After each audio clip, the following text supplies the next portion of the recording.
Welcome back to Cannabis Coast to Coast News. I'm Alaina Pinto. So this is the final section of this week's show and our last reminder to download the PCMTV app. It is free and available at Google Play or the App Store. Now back to our state reports. We start in Illinois with the Chicago Clone Guy. What's up, everybody? I'm Mark Allen, the Chicago Clone Guy, reporting from just outside of Chicago, Illinois for Cannabis Coast to Coast News. This is Bird. Thanks for tuning in. Lots going on as always here in Chicagoland. I'm going to focus all on one new state House bill that just actually was passed through committee last Friday. Lots going on with it. First part of it would allow medical patients to purchase discounted product from any dispensary. Currently, there's only a small percentage of dispensaries in Illinois that medical patients are allowed to, or actually will get a discount from. So this provision would allow medical patients like myself to get discounts at every dispensary. So that's pretty cool. Another facet of this House bill would allow craft growers to expand their canopy space much faster than normally. Currently, they're allowed to go 5,000 square foot, then it goes up after they prove themselves and, prove to the state that they're good boys and girls and following the rules and the laws. But this provision would allow them just to go up to that 14,000 square foot canopy space immediately, which would be great for them to hopefully make more money and be more competitive. Another facet of this bill would exclude arbitrary rules that pretty much hold people back from getting jobs in the cannabis industry. Actually, pretty much it eliminates the fact that if you have a criminal record, sometimes those criminal records would stop you from getting a job in the cannabis industry or would stop you from getting a permit for a hemp permit, a cannabis license. So long story short, this provision would stop the state from excluding people with criminal records from entering the market, from working. So that's pretty cool. Woo, I'm gonna keep going on this bill. There's another part of this too, which would be a hardship exemption for craft growers and infusers only, which I don't understand. So this would be a hardship exception for craft growers and infusers only. Simply put, there are a ton, like almost 100 craft growers and infusers in the state that are permitted to grow and to operate, but they're not up and running because the state won't let them up and run. The state literally is holding them back from up and running, but in the meantime, these people are still paying the licensing fees, the mortgage, but mainly it's the licensing fees that you would need to operate. So these infusers and growers are paying for licensing fees that they're not even allowed to sell yet because the state won't let them open up yet. But this would eliminate that and help them out. But anyways, that is the news for Chicago and Illinois. I am the Chicago Clone Guy reporting for Cannabis Coast to Coast News. Thanks for tuning in. My name is Xavier Jaillet. I'm the chair of the Colorado chapter of the Cannabis Chamber of Commerce and a cannabis attorney at the McDonald Hopkins law firm. And here's what's happening in Colorado cannabis news this week. First, a judge has blocked and dismissed Mammoth Farms' lawsuit, which was reported on a few weeks back against the MED, the Marijuana Enforcement Division, for allegedly allowing the inversion, which was essentially defined as conversion of legal hemp products or federally legal hemp products into the state's marijuana market. Now, Colorado, of course, does not allow hemp products to be sold in normal retailers, and very limited amounts of hemp products are allowed to be sold in dispensaries. And so the judge dismissed Mammoth Farms' suit because the judge decided that Mammoth Farms did not pursue and exhaust the available administrative remedies to it under statutory law. Mammoth Farms has indicated that they do plan to appeal the decision, and so the lawsuit likely will remain an ongoing concern. Now, the second story I have to report for you all this week is on an effort by hemp product brands and companies to overturn, repeal, and perhaps reform Colorado's approach to intoxicating hemp products. Now, like I just mentioned, Colorado does not generally allow the sale or distribution of intoxicating hemp products in the state. And a certain group of brands and lobbyists are looking to draft a potential new bill that would allow for certain types of products. Of particular note is THC beverages that are derived from hemp to be able to be sold in Colorado liquor stores, much like the original intent of Colorado's recreational legalization bill, which was to regulate marijuana like alcohol. That's it for the Colorado Cannabis News Update this week. My name is Xavier Jaillet, reporting for Cannabis Coast to Coast News. Next up is Alabama, where the governor there continues to make it as difficult as possible for the industry to launch after 4 years of delays and litigation. That's not all, however, as our Alabama correspondent Jennifer Boozer had her social media accounts taken down this week by Facebook and Instagram, something that is far too common in the cannabis industry. Here's PCMTV founder Jimmy Young, who talked with Jennifer last week and is appearing as a guest on her podcast on Monday night. Here's Jimmy. Thanks, Alaina. Joining us now is our new Alabama correspondent. Her name is Jennifer Boozer. She is the host of Sweet Home Cannabama, which also happens to be her CBD store in Alabama. Jennifer, thank you so much for joining us. And what a week it's been for you. Can you give us a quick synopsis? Yes, thank you so much for having me. The biggest thing that's happened is this week, my personal and radio Facebook and Instagram pages have been completely banned.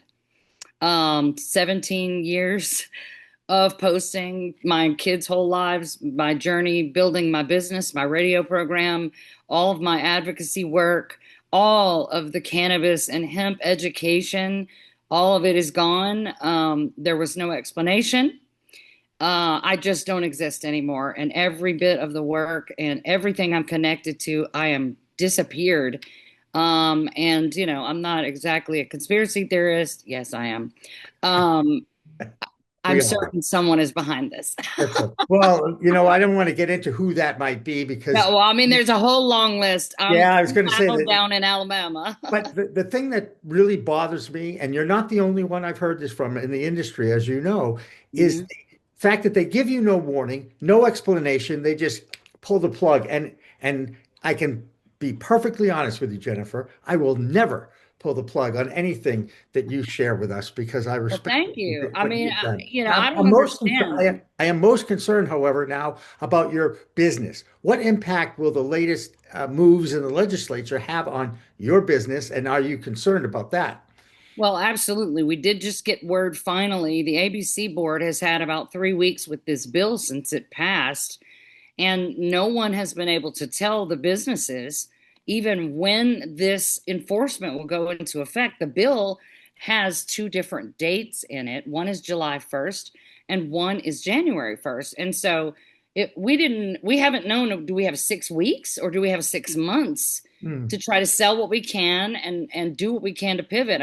6 weeks is, that's no time. I don't even know how to sell my inventory that fast. And then a lot of stores are selling out and not reordering because they don't know. So there's lost revenue. Another problem that we're having is that I think a lot of people in Alabama don't understand how the legislative process works. And a lot of them, because we have been loud about how this will create a Class C felony for possession or selling. And we wanted people to know the bad parts of the bill that will affect them as consumers as well. But now they're afraid because they don't understand it's not immediately in effect. So our sales are down. I can't even advertise or promote on social media now. So my business in particular is going to suffer. My radio show, we live stream it from social media as well. It's a lot of confusion, but the ABC board did tell us today that January 1st is the date that we have to worry about going to jail. That's nice of them to share that with you. Right? Jennifer, I cannot imagine the ups and downs. I don't think the regular person understands the peaks and valleys that are inherent in being in this industry. And it just, again, we'd like to share these stories because we have to, and you will never be censored from the WPCM TV network or Pro Cannabis Media Production Group. It'll never happen. Jennifer Boozer, thank you so much for joining us, and hang in there. And just don't forget that you have a lot of people who are still pulling for you. So thank you. Use that to help you be strong. In Nevada this week, legislators moved forward with a bill that will wipe out past cannabis convictions in order for people who want to become foster parents. Those convictions were a red flag in that process, and if this bill passes, it will remove that obstacle. Plus, the Indigenous Cannabis Trade Association is releasing a map of all the Native Americans' cannabis operations around the country. Here's Tina Tasaka with those stories and more. I'm Tina Tasaka with 420 Technologies, and this is the Nevada and Tribal Nations Report for Cannabis Coast to Coast News. A major bust in Las Vegas near Alexander and Tenaya seized 800 pounds of illegal marijuana, highlighting Nevada's persistent black market despite cannabis legalization. The State Cannabis Compliance Board estimates a third of cannabis sales happen illegally, risking health and untested products and targeting minors online. Tourists, who make up 63% of sales, often unknowingly buy from illicit vendors, especially since there are no dispensaries on the Strip. Officials stress buying only from licensed dispensaries for safety and compliance. The article from Mercury News, titled "Native American Tribes Find Economic Power in Alcohol, Cannabis, and More," highlights how tribal nations across the U.S. are leveraging industries like cannabis and alcohol to bolster economic sovereignty and self-sufficiency. In Minnesota, tribes like Red Lake Nation and White Earth Nation and Leech Lake Band of Ojibwe have opened tribally owned cannabis dispensaries ahead of the state's full licensing rollout, aiming to secure an early market advantage projected to reach $1.76 billion by 2029. My own personal experiences just last week spotlights the Red Falcon Consumption Lounge and Dispensary in Indio, California, with the 29 Palms Band of Mission Indians, where visitors enjoy great food, a sesh, sports bar-like atmosphere, and the tribe makes their own IPAs. In the San Diego area, the Sequan Tribe's Sessions by the Bay Lounge is thriving since opening on 420 weekend, offering an immersive experience. Beyond cannabis, tribes are investing in alcohol sales, gaming, and tourism, often reinvesting profits into critical services like healthcare, education, and infrastructure. Despite challenges like regulatory hurdles and social concerns, these efforts empower tribes with economic diversification and cultural resilience. That's it for the Nevada highlights and tribal nations. I'm Tina Tasaka with 420 Technologies and Cannabis Coast to Coast News. In Ohio, lawmakers there are continuing to tweak the existing adult use laws in order to get more control over that market. Christina Brisson is our correspondent in that state, and she's got a report on how that state has increased the daily amount sold to one person up to 2.5 ounces from the original amount of 1 ounce. Here's Christina. Hi, I'm Christina Brisson with your weekly Ohio Cannabis Update with Cannabis Coast to Coast News. This week's update has to do with all the bill fun that continues here in Ohio. They've now decided to blend SB 56, SB 86, and HB 160 into one bill. HB 198, however, will remain separate as it's about hemp versus cannabis, but they've decided to put all three other bills together and try to hide all the changes they're trying to make underneath. Most of it has to do with the legality and prosecution versus the number of plants you're going to grow, the THC percentages. SB 56 will take the header of this bill, but it's going to consume all the other dictations underneath it. However, we're not sure this is anything that we want here in Ohio.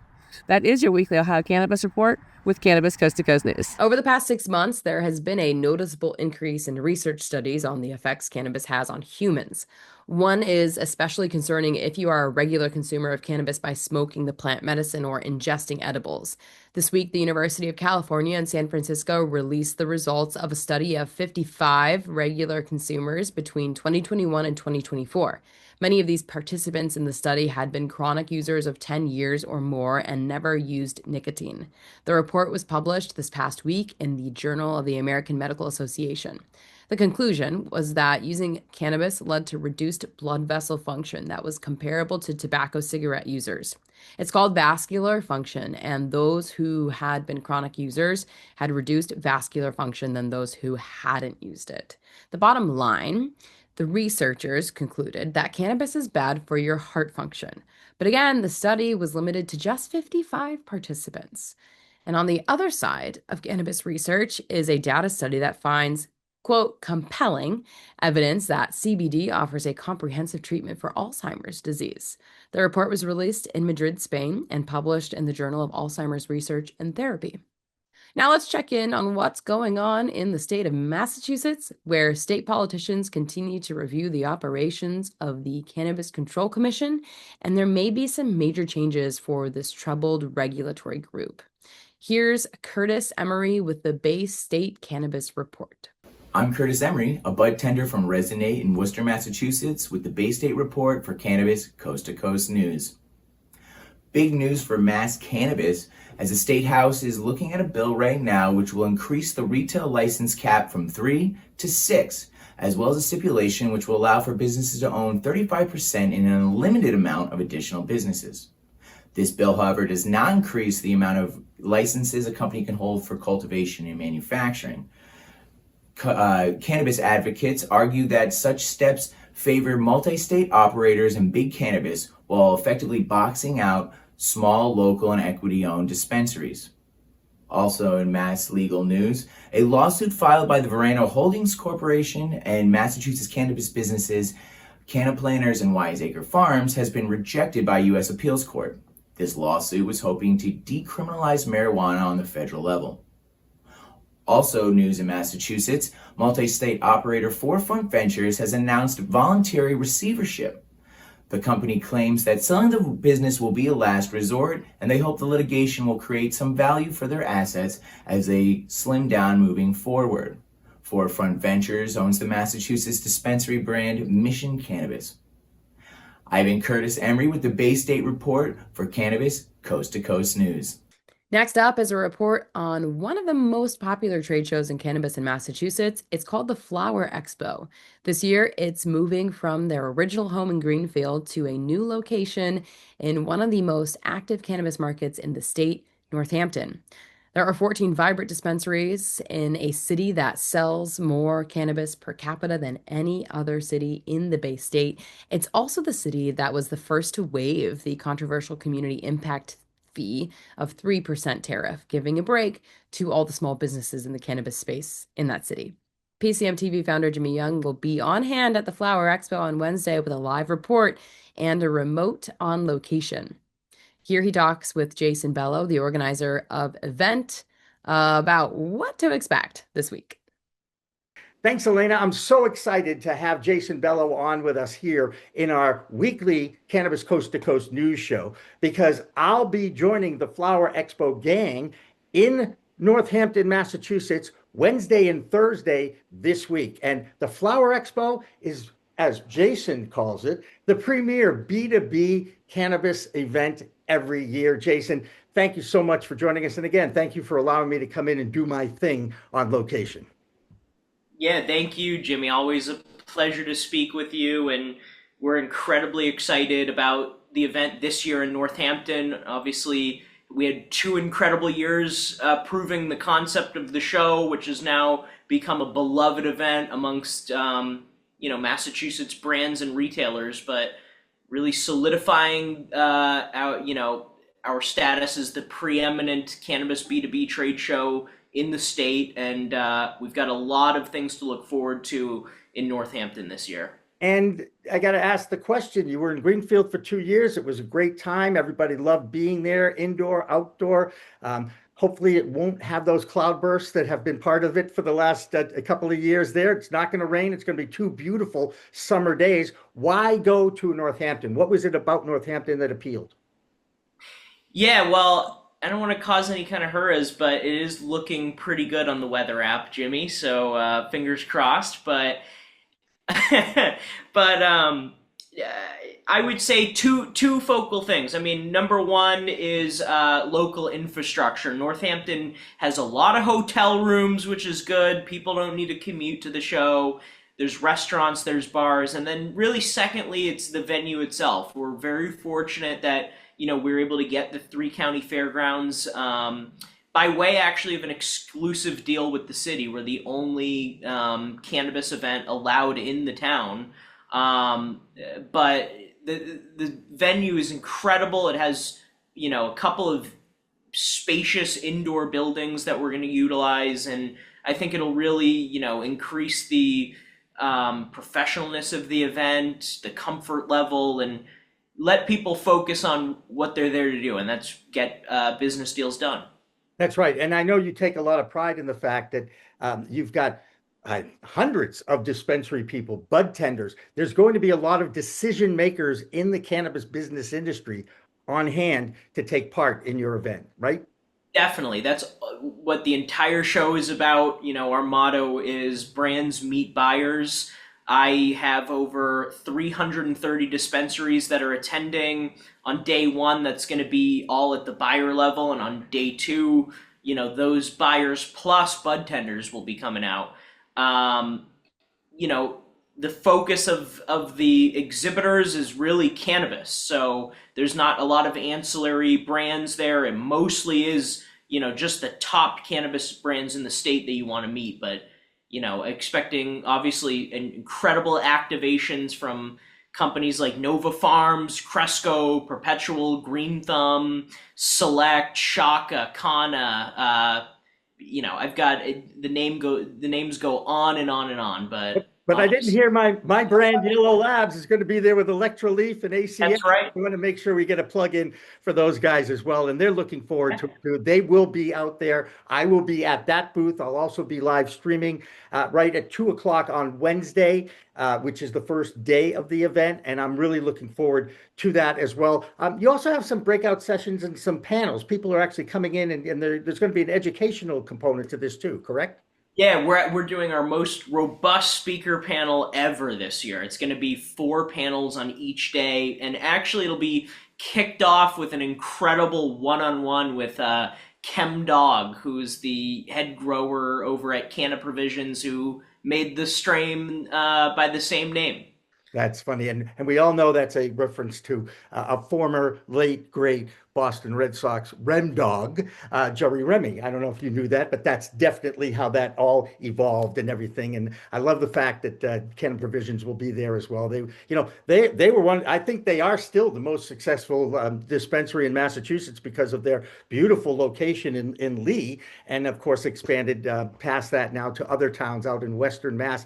Northampton is really a haven for the cannabis community. There's 14 dispensaries out there. The mayor got rid of the horrible host community 3% tax that was put on every town in Massachusetts has it. There's only a couple that have waived it. In fact, I believe there's still a lawsuit going on about the actual legality of that. That being said, Northampton embraces the cannabis culture, and it will be on display at your event. It's going to be a highlight, if you will, of this year for sure.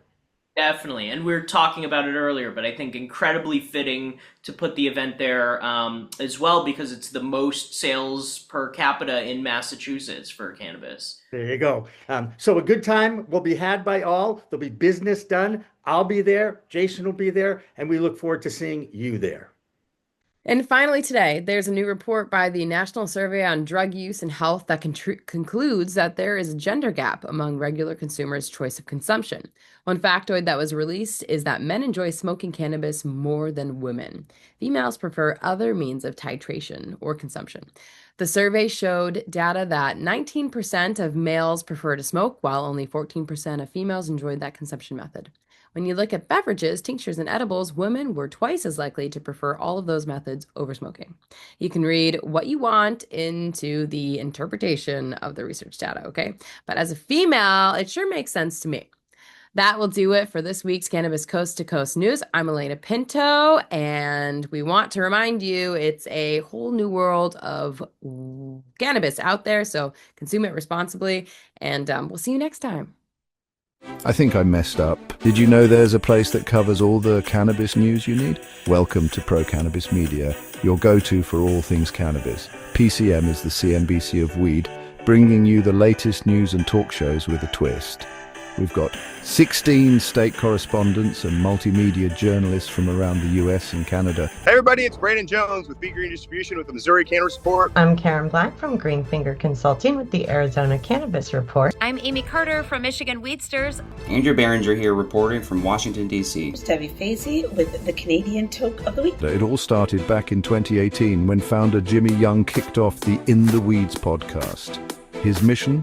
Documenting the fight to end cannabis prohibition. Fast forward to today and we've got Cannabis Coast to Coast with Alaina Pinto, delivering the nation's only TV-style cannabis news show. Hi, everyone. Welcome to another edition of Cannabis Coast to Coast, PCMTV's weekly roundup of industry news from California to New York. I'm Alaina Pinto. As of August 2024, PCM has racked up over 1.2 million views and 14.5 million impressions on our YouTube channel. With 15,000 subscribers and growing, our reach is spreading like wildfire. PCM's website, YouTube, Rumble, Discord, Roku, Twitch, Spotify, iHeartRadio, Apple Podcasts, and even our very own PCMTV app. Get your cannabis news fix with Pro Cannabis Media. We're here to keep you informed and entertained. Stay tuned and stay lifted.